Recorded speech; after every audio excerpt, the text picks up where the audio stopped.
Yo, we back with another one, man. About to get into this video. These females been exposing they rappers, you know, uh husbands for being fun boys. Let's see what's going on here, man. What's going on? And I'm tired. The lies, the cheating with men, with his bodyguard at some point. I'm done. From Ja Rule's wife exposing him for cheating with his own bodyguard, to Benzino's partner posting screenshots that exposed him for liking men, to Trina dropping just 4 words alluding to French Montana's sexuality. We're looking at times rappers' wives and partners exposed them for being gay. Let's start with Ja Rule. Few things in hip-hop hit harder than a prison release. Man, where the hell Bobby Brown been at? I don't get more. We need Bobby Brown back on that track, baby.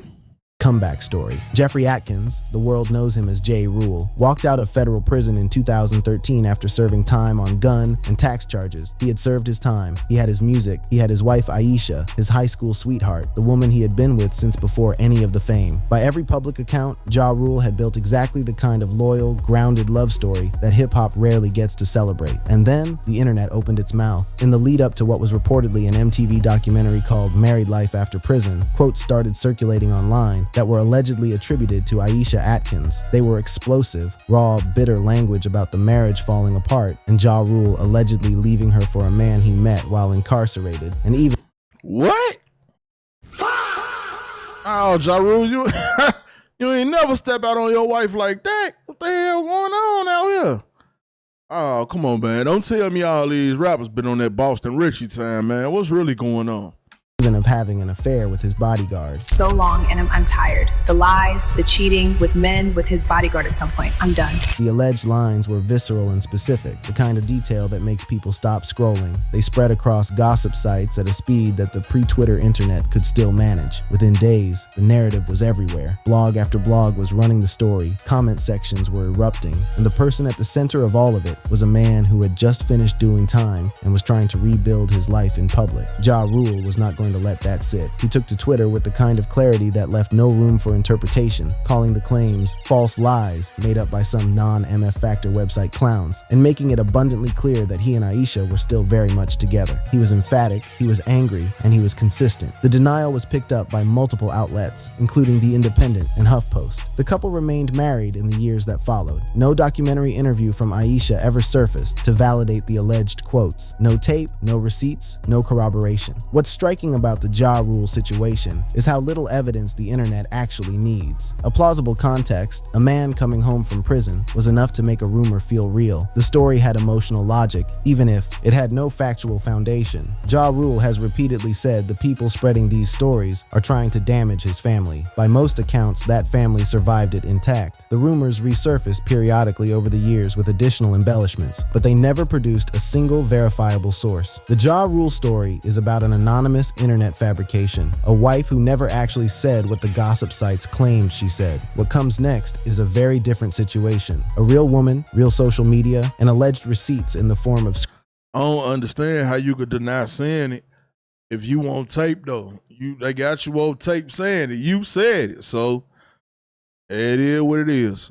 Screenshots that the entire internet could read for themselves. Benzino. Raymond Scott, Benzino, former co-owner of The Source and a longtime figure in hip-hop's industry infrastructure, found himself at the center of a very different kind of exposure in late 2025, and it came from someone who had sat at his kitchen table.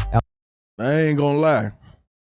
I thought Benzino and them was suspect when they was on Love and Hip Hop and they was all in the hot tub. And the thing that got me about them being in the hot tub, I think it was like the females was looking like they ain't even really want to be in a hot tub with them, bro. So you know what I'm saying? That looked crazy. Yeah, that was kind of wild. Althea Hart, the mother of one of Benzino's children and his former long-term partner, posted what she claimed were actual text message screenshots on Instagram. These weren't vague insinuations or secondhand whispers. She was putting alleged evidence directly in front of the public and letting people read it for themselves. The messages, as posted, accused him of being in a sexual relationship with R&B singer Bobby V and of admitting— "Oh, no, not with Bobby Valentino, Mr. Slow Down. I just want to get to know you." Benzino, what you and Bobby Valentino had going on? I remember Bobby Valentino got caught in that room. Got caught in the room with Buddy. He tried to run. Nah, blood, you were already on tape. To bisexuality. Lines like, "You was actually fucking Bobby V," and "So you're admitting your bisexuality OMG" were right there in the alleged screenshots for anyone to see. She framed the entire thing as a betrayal, something she revealed after trying to make the relationship work. Benzino's response was to threaten legal action for defamation. From your knowledge, Carlos, am I gay? Well, that's the thing. I don't know you to be gay. That's why I want to, and that's been my. He wanted to say so big. Hell yeah, you gay. Yeah, yes, very much so. Right, so First of all, she's not in her right mind. He did not go line by line through the allegations. He did not offer a detailed rebuttal of the specific claims. His position was that what she was doing was illegal, and he intended to address it through the courts. Whether or not any legal action actually materialized, the social media moment had already done its work. Screenshots don't disappear. The conversation had already spread well beyond Instagram and into Hot 97 and hot new hip-hop coverage. What makes this case stand out is the specificity. It's not about fashion choices or prison proximity. It's about named individuals and alleged direct admissions. Bobby V himself has had his own turbulent personal history in the press over the years, which only added layers to the public reaction. Benzino has consistently maintained a straight, public identity across decades in the industry, and as of this video, he has not directly confirmed any part of what Althea Hart alleged. But in an era where the screenshots are the story, denials often get buried 3 posts down. The image sticks, the rebuttal doesn't. If Benzino's story is about a partner going public with what she claims are direct receipts, Dr. Dre's version of events is something far older and far more mythologized, born not in a messy breakup, but in the middle of one of the Come on, man. No, not Dre, not you too. ugliest wars hip-hop has ever seen. French Montana's case is different. The woman who barely said anything ended up saying more than enough. French Montana. Kareem Karbouch, French Montana, has the most diplomatically delivered entry on this entire list, thanks entirely to how Trina chose to handle whatever she knew, or thought she knew, or felt about their time together. The two were publicly associated around 2013 and 2014, and the nature of I ain't gonna lie. Trina still fine, boy. I ain't asked how long it's been. I gotta see how old Trina is. I gotta look that up because Trina still look good, boy. I'm trying to tell you, boy. I'm gonna hop in her DM as soon as I get done with this video. Trina still fine.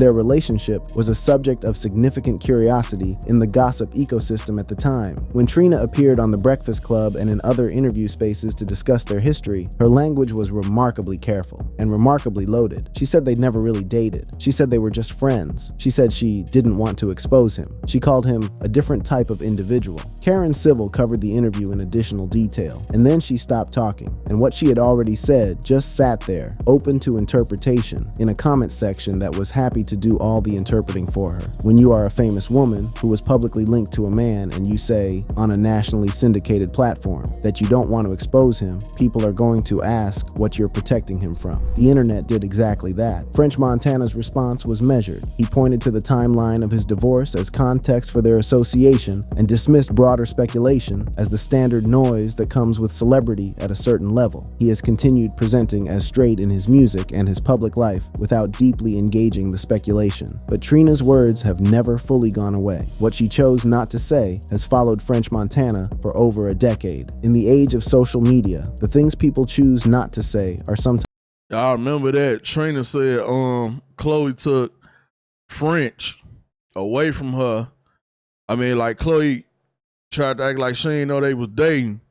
But Trina was like, nah, you knew he was dating. But then he ended up not being with Trina. He ended up being with Chloe. Times the loudest. French Montana's story is built on carefully chosen words that left everything open, but not every situation involved wives or partners speaking out directly. In some cases, it was friends, insiders, or even the rapper's own actions that raised those same questions. Dr. Dre.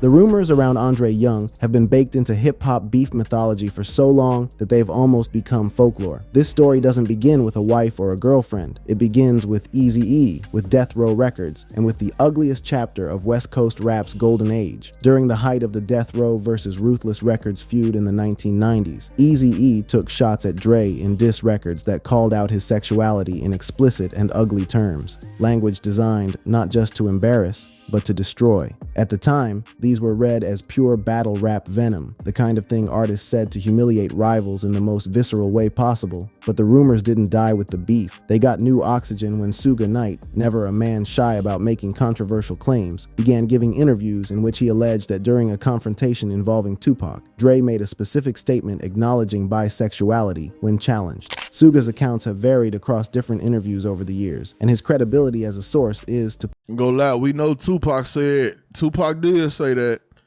on Machiavelli. When he was like Dre out of the closet, and then Eazy-E was saying that back then, and then Suge Knight was steady hopping in interviews trying to insinuate. I don't know, man, but they been calling Dre out a long time for that. That's crazy though. That's wild, Dre. put it charitably, complicated. The Daily Beast documented the surrounding context extensively. Figures like Mob James and Reggie Wright Jr., both connected to Death Row's inner circle, have periodically revisited the topic in their own interviews, keeping the story alive in hip-hop's oral history. None of these accounts come with documentation. None involve a wife or a partner making the claim. What they do involve is the Death Row machine's long tradition of using sexuality as a weapon in beef, something that extended to multiple artists and was as much about power and dominance as it was about truth. Dre's silence on the matter has been absolute. His response has essentially been his career, an unbroken run of production credits, business empire building, and a public life that never engaged the rumors directly. What they do reveal is that hip-hop beef in the 90s was never just about music. It was total war, and every possible weapon was used. Dre's case is defined by enemies weaponizing rumors in a war. Lil Wayne's situation is different. What sparked the speculation wasn't a diss record or an interview, but something the cameras actually captured and broadcast to the world. Lil Wayne. Here's a situation where you can trace the exact moment the rumor was born because it was captured on camera multiple times. In the mid-2000s, during the height of Cash Money Records' dominance, photos and video footage circulated showing Lil Wayne and Bird. Man, look. The worst picture ever, man, but I ain't gonna lie. One thing about it, the Wayne put it in my song. Yeah, I kissed my daddy. Who was there when I needed money? Just my daddy. You know what I'm saying? He said, yeah, I kissed my daddy because he was there when I ain't had no money. It is what it is. You know what I'm saying? But I would have never did nothing like that. Drop a Buddha bum because we ain't on that Boston Richie time. Yeah, I would have never did nothing like that. I ain't never kissed my daddy. I never would kiss my daddy. I don't know what be wrong with these dudes. I just wasn't brought up like that. I don't know. They say that's something they was doing in New Orleans. I don't know, cause I ain't never seen nobody else from New Orleans do that. You know what I'm saying? It was a bad look. But Wayne was so hot at the time, everybody just let it slide.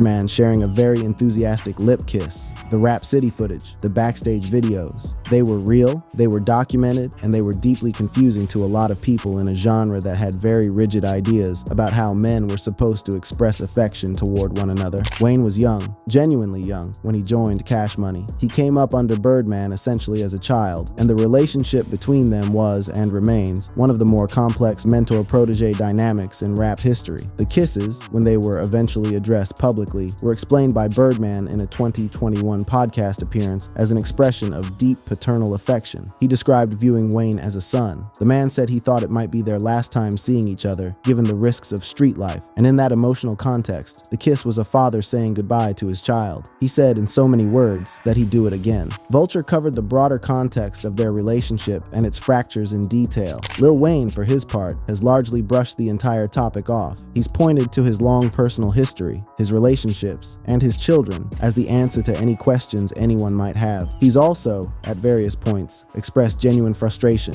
at the idea that a display of affection between two people who consider each other family would be interpreted as anything other than what it was. The controversy was compounded by Wayne's fashion evolution, the jewelry, the flamboyance, the artistic persona that pushed boundaries, all of which created a fuller picture that certain corners of the internet ran with. But the core of this story has always been a mentor and a protege who loved each other like family in a genre that didn't have a framework for what that could look like. Wayne's story is about affection that was visible and documented, real footage that people decided to interpret a specific way. Young Thug's situation is almost the opposite. The choices that generated questions were completely intentional, and he's never once.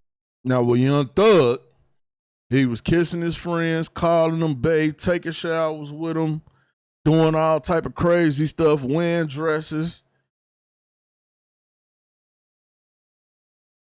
Young Thug might have been on that Boston Richie time, man. I ain't gonna lie. Once apologized for any of them.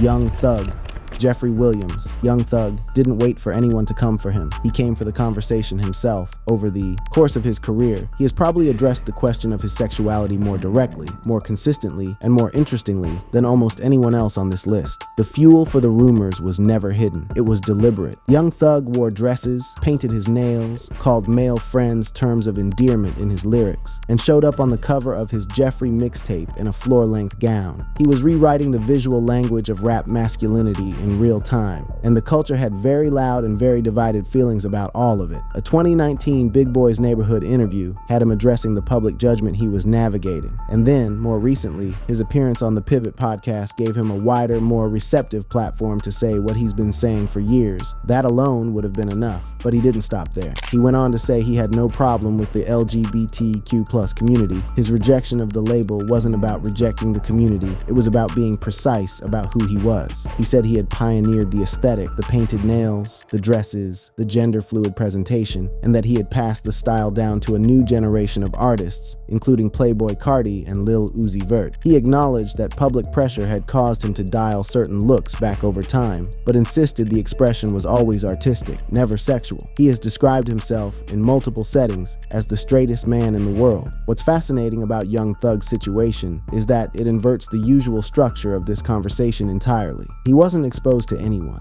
He was the one setting the terms. The rumors were a response to his own creative choices he has never apologized for and never walked back. Whether you believe him or not, the conversation he started is one that hip-hop is still actively having. Young Thug created the conversation around himself through deliberate artistic expression and has faced it head-on every time. Birdman, on the other hand, has been part of the same visual conversation as Lil Wayne for nearly 2 decades, and he has had to step up and address it entirely on his own terms.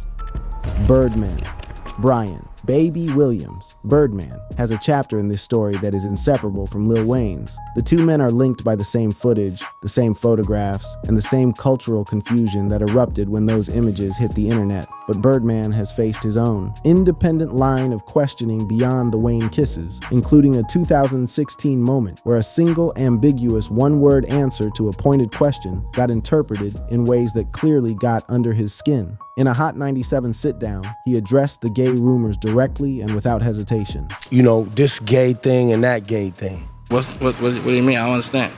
He was saying that you was gay. Come on, man. I'm a straight gangster, man. His explanation of the Wayne kisses, in this and every.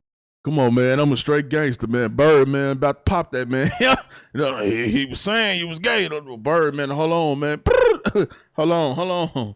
I pulled up on you. Pulled up on you. If it was beef, you would feel it. You know what I'm saying? He finna pop that, man. Every subsequent appearance where it came up was consistent. These were two people who had grown up together, who loved each other like family, and who expressed that physically in the way that made sense within their world. I always looked at Wayne as my son. I'd kiss him again, he said. That grape juice covered the full sit-down in detail. The topic resurfaced with added energy during the period of intense legal and personal conflict between him and Lil Wayne, a falling out that was public, messy, financially enormous, and deeply felt on both sides. In that climate, old footage and old questions got new air. But Birdman has been consistent across every platform. His answer, stripped to its core, is, this is how we move in our world. And if you don't understand it, that is genuinely not his problem. Birdman dealt with this directly, confrontationally, and on camera every time it came up. Busta Rhymes has taken the polar opposite approach, and his strategy of near total silence is, in its own way, just as revealing. Busta Rhymes.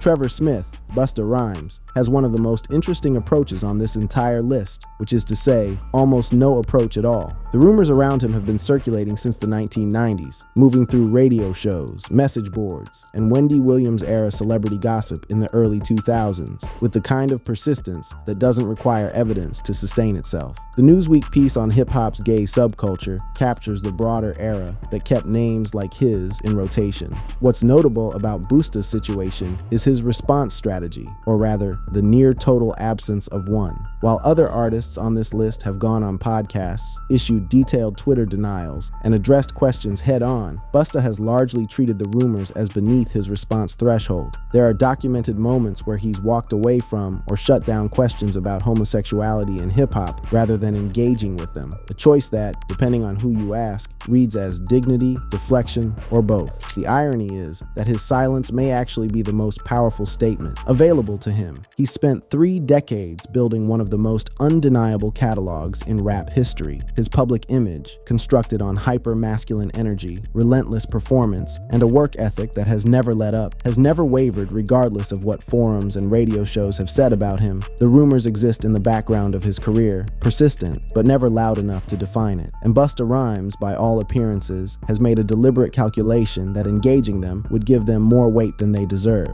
He doesn't respond. The career keeps speaking. Busta chose silence and let the career do the talking. Man, Busta don't care. He don't care at all. Busta go do his verse and get his money and be on and be gone about his way. He don't care about none of that, man. Drake chose something in the middle, and what makes his case particularly interesting is that the person who initially sparked the conversation wasn't a wife, a rival, or a radio host. It was a peer. Drake.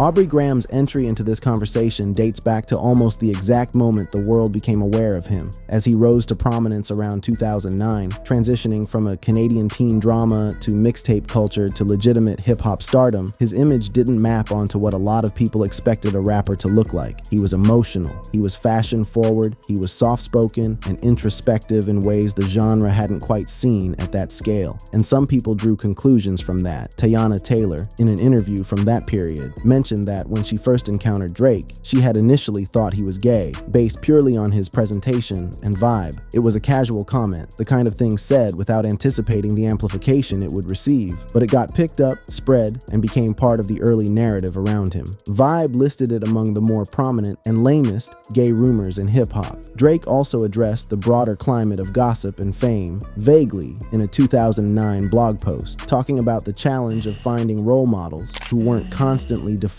by what people said about them online. What happened to Drake over the next 15 years is essentially the most complete answer he could have given. He became one of the best-selling artists in the history of recorded music. The sensitive rapper image that once generated suspicion became the blueprint for an entire generation of artists that followed. The question of his sexuality is today essentially a historical footnote, interesting as a cultural moment in how hip-hop processes masculinity and expectation, but not something that has defined his career in any lasting or meaningful way. The culture caught up to what he was doing. It just needed a few years. Drake's situation was sparked by a fellow artist making a casual comment that got amplified far beyond its original context. Jay-Z's involves someone who says the media put words in his mouth he never actually said, and it's his former mentor who had to come out and set the record straight. Jay-Z. Sean Carter's name appearing on a list like this might surprise some people, but the whispers have existed since before he was the most successful rapper alive. The early 2000s industry gay mafia talk was a recurring theme in hip-hop gossip circles. Who was in the industry gay mafia? That's crazy. That's a crazy crew to be a part of, ain't it? The industry gay mafia? Lord have mercy. And Jay-Z was occasionally included in those conversations alongside other powerful figures. Jay-Z, man, he's involved, but he's involved involved with this shit, man. The whispers moved through talk shows, online forums, and industry.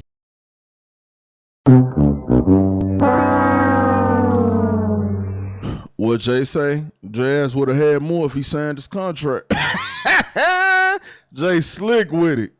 Back channels with the kind of low-grade persistence that doesn't need hard evidence to keep itself alive. The most significant publicly documented moment came through his former mentor, Jazz O, who found himself in the uncomfortable position of having to clarify statements that had been twisted by media coverage into implications he never intended. I want to make a statement.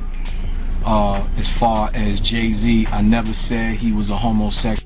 Jay-Z's own response to the broader rumor ecosystem has essentially been to build the most impenetrable public persona available to any human being on Earth. A decades-long marriage to the most famous woman in music, children, business holdings that span streaming, sports, fashion, and spirits. The chatter exists in old-school hip-hop nostalgia, the kind of thing people bring up in did you know conversations, but it's never had purchase in the mainstream. The edifice Jay-Z has constructed around his life and legacy simply doesn't leave room for it. Jay-Z's story involves a mentor whose words were deliberately twisted by the media. Eric Sermon's story has a much more specific and named origin, and he's been willing to say exactly who he believes started it. Eric Sermon. One half of EPMD, Eric Sermon, the production legend. I ain't never heard nothing about Eric Sermon. But I ain't gonna lie. Jay-Z wild for cheating on Beyonce. Bruh, I ain't gonna lie. I probably would have did a lot of things in my life. I'm sorry, but cheating on Beyonce wouldn't have been one of them. And one of the architects of the East Coast boom bap sound has perhaps the most clearly sourced origin story for his rumors on this entire list. And that source, according to Sermon himself, has a name. That name is Wendy Williams. The allegation is that Williams began spreading rumors about Sermon's sexuality following a falling out between them, a personal dispute that turned into a public narrative that then took on a life entirely its own in the gossip ecosystem. Sermon addressed this directly in a 2012 Vlad TV interview, naming Williams as the origin point and calling the claims baseless. He also addressed it in detail in his own Vlad TV feature. He didn't dodge the question. He was specific about where he believed the rumor came from, why it started, and why he considered it a calculated and deliberate act of damage. He has addressed the topic multiple times across different platforms and interviews, calling the claims baseless every single time, maintaining a straight public persona in his music and personal life throughout. Some accounts suggest the rumors spread following the end of their personal interactions, the implication being that this was retaliation rather than revelation. What makes Sermon's situation particularly illustrative and the perfect entry to end on is how it demonstrates the machinery behind some of these stories. Not all celebrity gossip emerges from anonymous sources or faceless forums. Some of it has a very specific point of origin, a specific motivation, and a specific intended target. Wendy Williams spent years as one of the most powerful voices in celebrity gossip. Damn, Wendy. Come on, man. Wendy ain't never fall off that bad. Crazy, bro. But Wendy used to be in everybody's business, slandering everybody's name. She going through it now, though. Y'all send her do a lot up for Wendy. Gossip, and the people she chose to discuss and how she chose to discuss them shaped public perception in ways that were genuinely difficult to reverse. All right, man. Y'all get in the comment section. Let me know what y'all think about all this and check out the playlist, man. I'm out.